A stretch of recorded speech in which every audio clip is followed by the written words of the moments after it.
For a very long time, I have always known that my parents loved my older sister, Vicky, more than me. She was the planned child while I was the result of an accidental pregnancy just 10 months later. They probably didn't even want me but decided to keep the pregnancy anyway. My mother's parents had passed away before I was even born, but my dad's parents were very much alive, so they took on a significant role in my upbringing. Grandma and Grandpa were the constants in my life, providing the love and support that I often felt lacking from my own parents.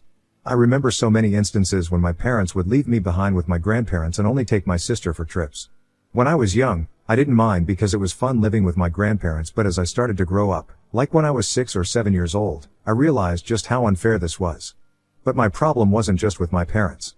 It was also with my sister Vicky. While I harbored no ill will toward Vicky, I couldn't help but feel like an unwanted addition to the family. She knew that as well and made me feel like a stranger every day in my own home. She would always compete with me for everything, be it about grades, attention from our parents, or even the smallest accomplishments. It felt like a constant battle for validation, and I was always on the losing end because my parents preferred her always. As a result, I would feel really inferior and we never quite saw eye to eye. Our relationship seemed more like a perpetual contest, with her consistently coming out on top. On one occasion, she wanted to be friends with a group of girls, but because she was nerdy she was afraid to approach them. One of the girls and I had art classes today, so she introduced me to the rest of the group and we all would hang out together. Vicky was so jealous of this that she made my parents talk to me about including her also whenever I was hanging out with them. I tried to fight, but my mother called me selfish while my dad said she was my sister and I should look after her. Begrudgingly I agreed and introduced Vicky to the rest of the girls.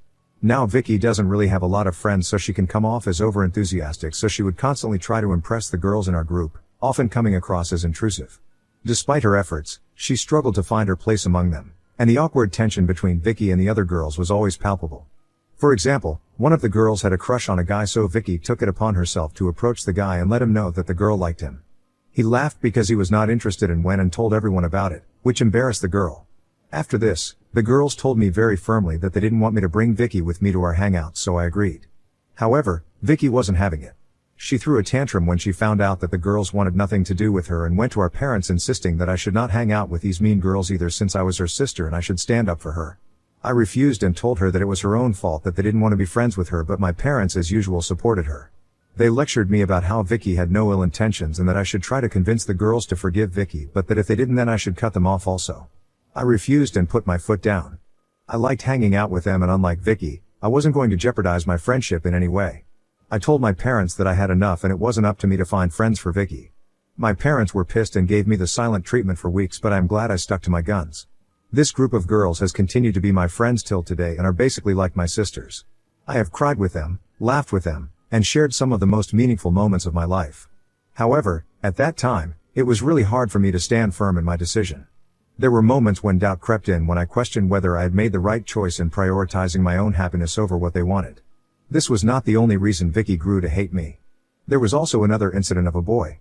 She had a crush on a guy and I had no idea about him. He and I would sit together for some classes because we were friends.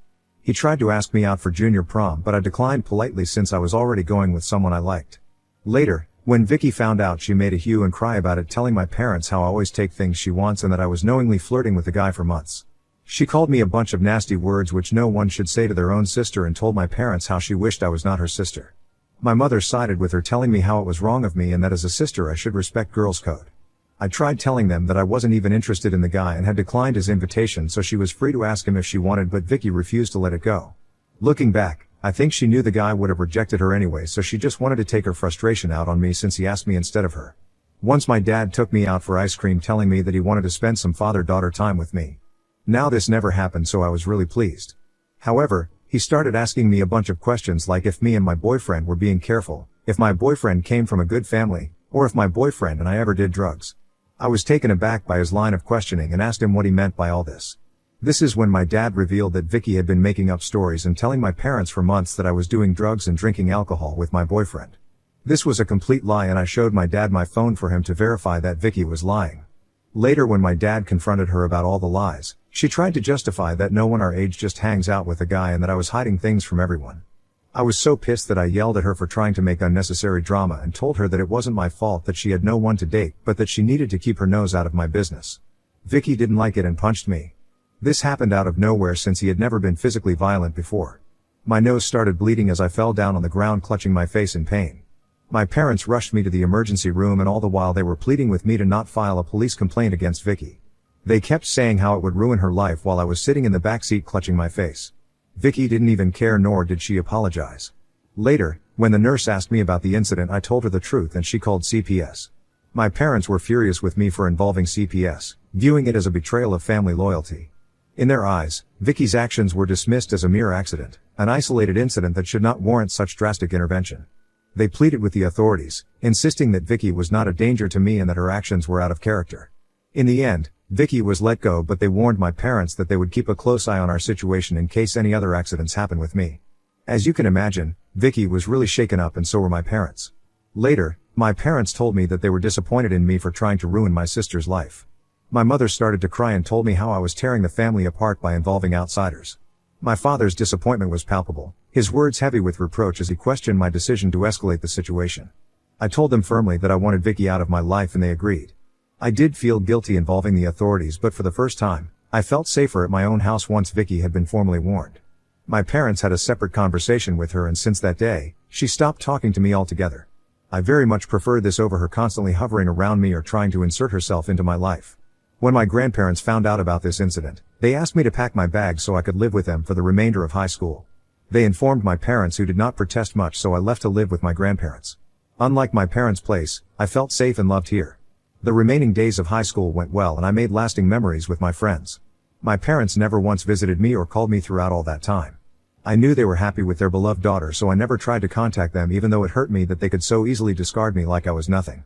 When I was graduating high school, my parents only showed up to cheer for Vicky. They didn't even congratulate me or approach me, and it felt like I was just a stranger to them. However, my grandparents were there and scolded my parents for being so blatantly obvious about their favoritism. I don't know what my grandfather told them, but my dad later approached me awkwardly and congratulated me. Later, I found out that I was accepted into a good college with a full scholarship. I was so happy about it because I was dreading asking my parents for any financial help. I informed my grandparents about this, and they offered to take me out to a nice restaurant for dinner. After dinner, my grandmother posted pictures of me on her Facebook account, writing a long caption about how proud she was of me for being such an exceptional student.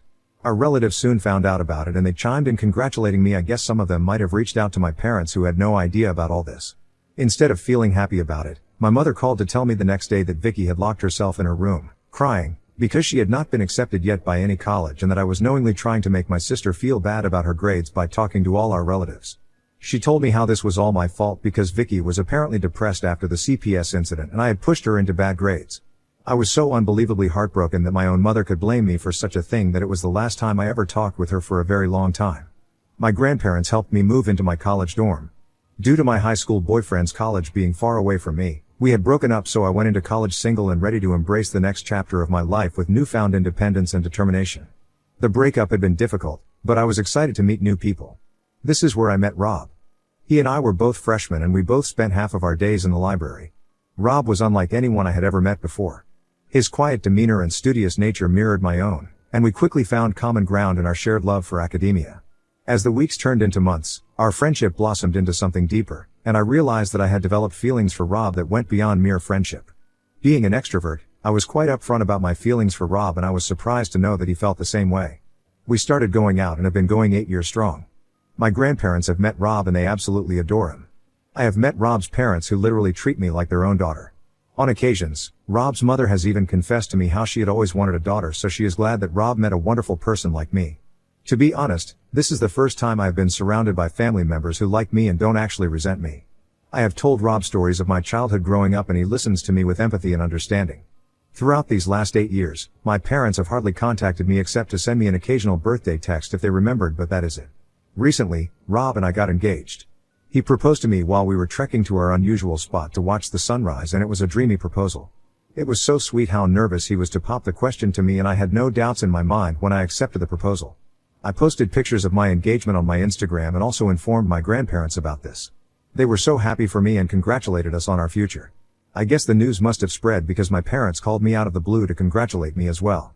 I thought it was just a casual conversation since we had not talked for years. They asked me about my life, my job, and my apartment before my dad asked straightforwardly if he could walk me down the aisle.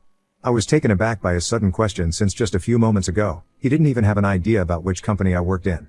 I told him that I had not thought about it yet, and my dad told me how it would be embarrassing if I didn't ask him and others would question us about it, so it's better if he walked me down the aisle. I scoffed and told my parents that I didn't even know if I was going to be inviting them to my wedding since we had not been in contact, but this pissed my parents. My mother started to tell me how disappointed she was by my response, emphasizing the importance of family and tradition. She went on to tell me how they would always be my parents no matter what and that I should let bygones be bygones. Part of me was tempted to listen to my parents and accept my dad's offer because I did want our relationship to be mended, but another part of me hesitated, wary of opening myself up to potential disappointment and hurt again. However, I was going to be entering a new chapter of my life in a few months, so I told my dad that he could walk me down the aisle, and he seemed overjoyed.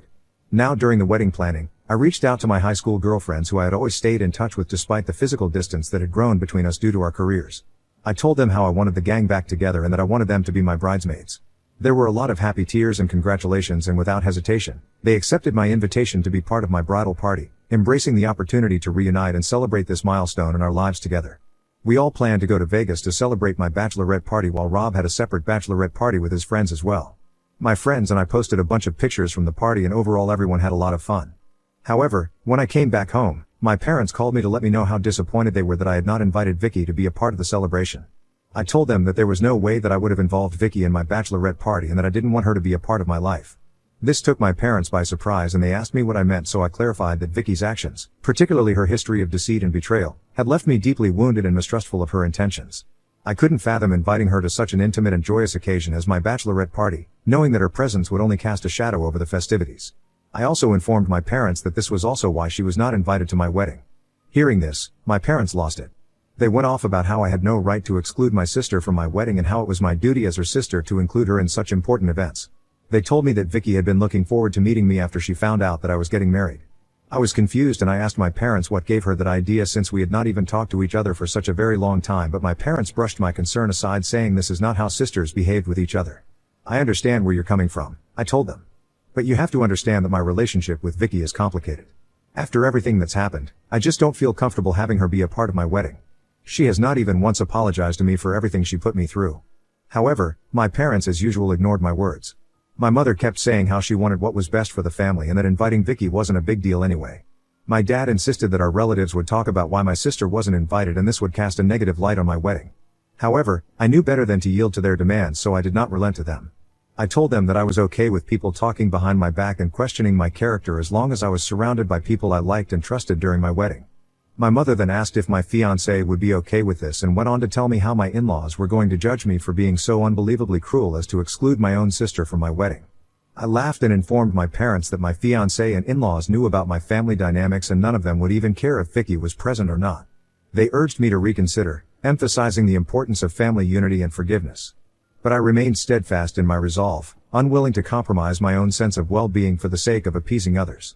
In the end, we agreed to disagree, each of us holding on to our own perspectives, and my parents told me how they needed to think things over, and we ended our conversation there.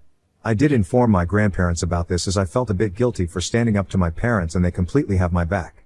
My grandparents told me that I should not force myself to invite anyone I didn't want there and that my parents were as usual trying to guilt trip me. Since this conversation, I have been feeling a bit better about my decision and got distracted with my wedding planning since my wedding is fast approaching. Last week my dad called me to let me know that he had thought long and hard and that he and mom would no longer be attending the wedding. Before I could even react, he went on to say that this also meant that he would not be walking me down the aisle. I asked him if there was a specific reason why, and he informed me that Vicky was going to be moving to a new place soon, which my parents had helped her find, and since I was going to be excluding her from the wedding, she had decided to host a housewarming party that same day so they would be attending that instead of my wedding. I felt a mix of shock and disbelief wash over me as I processed my father's words. The realization that my own sister's housewarming party took precedence over my wedding was a bitter pill to swallow, exacerbating the sense of hurt and betrayal that I had always felt for years. I simply told him that I understood and I hung up the call. Although I tried to act brave in front of my dad, deep down, the pain of rejection cut deeper than words could express. When I informed Rob, he was furious about how insensitive my parents could be after they were the ones who had insisted on being invited. He was the one who gave me the idea that I should ask my grandfather since he and his grandmother were basically there in my life more than my parents. I agreed, so I called up my grandparents and asked them if they would be willing to walk me down the aisle at my wedding. Tears welled up in my eyes as I spoke, overcome with emotion at the thought of how much they meant to me. You and Grandpa have always been there for me, I said, my voice choked with emotion.